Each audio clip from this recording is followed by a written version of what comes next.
Salut les gens, ça va bien? Moi non, parce que j'entends des conneries mais d'un niveau astronomique. C'est drôle vu qu'on parle d'astronomie. Tu peux cesser d'exister s'il te plaît? Je n'arrive pas à croire qu'avec toutes les preuves qu'on nous balance depuis des années, qu'il y a encore des gens qui pensent, sincèrement, qu'on n'est pas allé sur la Lune. Je veux bien qu'à l'époque, on avait du mal à y croire étant donné le contexte géopolitique, tout ça, mais Enfin, aujourd'hui, je suis désolé, ça n'a plus aucun sens. Bon, tu penses sincèrement qu'on n'a jamais posé le pied sur la Lune? Viens par là, je t'explique.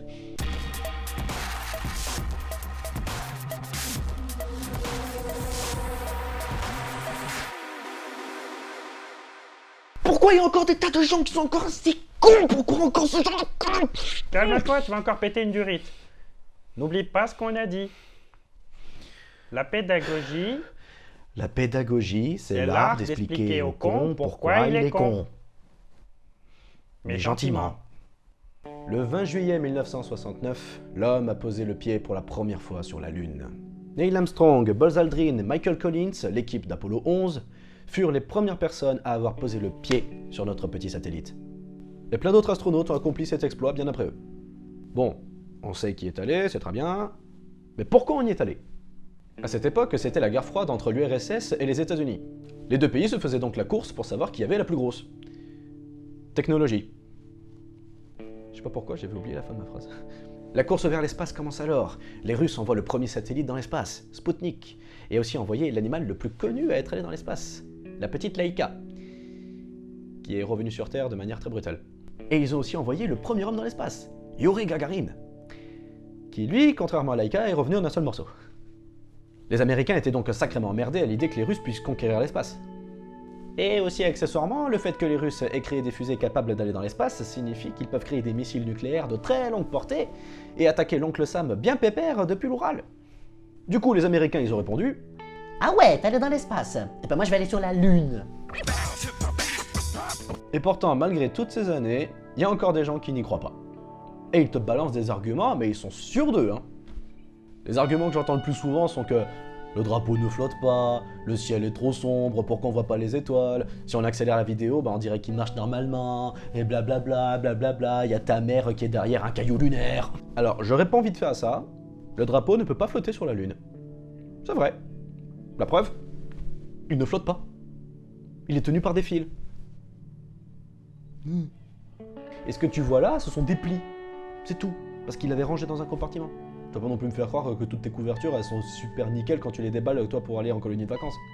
Par contre, un truc où il est vrai qu'ils étaient pas très sûrs de leur coup, c'était la solidité du sol lunaire. Mais bon, ça va. Du fait qu'on voit pas les étoiles dans le ciel, comme on est en pleine journée sur la Lune, du coup, la lumière du soleil domine complètement l'espace. Tu me crois pas? Bah fais un test. Si tu habites en ville, tu te mets à la fenêtre, avant de t'y jeter, et tu constateras que tu auras presque pas, voire aucune étoile dans le ciel. La lumière des étoiles elle est très faible. Si tu mets une plus grosse source de lumière à côté, tu ne les perçois plus. Si on pouvait les voir n'importe quand, on les verrait aussi en pleine journée, mais ce n'est pas le cas. Et pour le dernier argument, oui, si on accélère la vidéo, effectivement, on dirait qu'ils ont ralenti la vidéo originale afin de faire croire qu'il n'y a pas de gravité. Par contre, je ne pense pas que qui que ce soit puisse faire des sauts comme ça avec une combinaison de plusieurs dizaines de kilos sur le dos. Tu veux tester? Va chez un armurier, demande-lui de te passer l'armure médiévale la plus lourde possible et essaye de faire des sauts super hauts et plusieurs fois de suite. Si tu arrives, tu m'envoies la vidéo. Bon, on va pas démonter tous les arguments parce que sinon la vidéo va durer des heures, mais je voudrais soulever une question. Pourquoi ne pas y croire? Alors là, j'ai deux hypothèses. La première est que cela paraît trop incroyable aux yeux de certains et qu'ils ont du mal à imaginer cette chose qui dépasse le genre humain, tout simplement. Ce qui est pour le coup compréhensible. La deuxième hypothèse, et celle-là c'est la pire, c'est que en fait la plupart s'en foutent d'y croire ou non, du moment qu'ils font du bruit afin d'être bien au centre de l'attention, de vendre des merdes liées à leur théorie foireuse, parce que t'as vu, ils suivent pas le troupeau, hein. Ah gros, on est trop malin. C'est pour ça que je vous le dis, faites gaffe quand vous parlez avec des gens, car la plupart n'ont que des intentions nuisibles. Bah après on peut me dire, ouais mais on s'en fout de savoir ça, non, quelle importance que quelqu'un ait marché sur la Lune ou pas. Le sujet de la discussion c'est pas le problème c'est qu'on peut s'amuser à vous faire croire n'importe quoi du moment que ça excite les foules. Cela peut être appliqué en politique ou jusqu'au petit cas personnel lambda. La NASA n'a aucun intérêt à mentir, encore moins qu'à l'époque de la guerre froide, alors pourquoi insister? La NASA n'attend qu'une seule chose, c'est l'exploration spatiale la plus libre et la plus complète qui soit.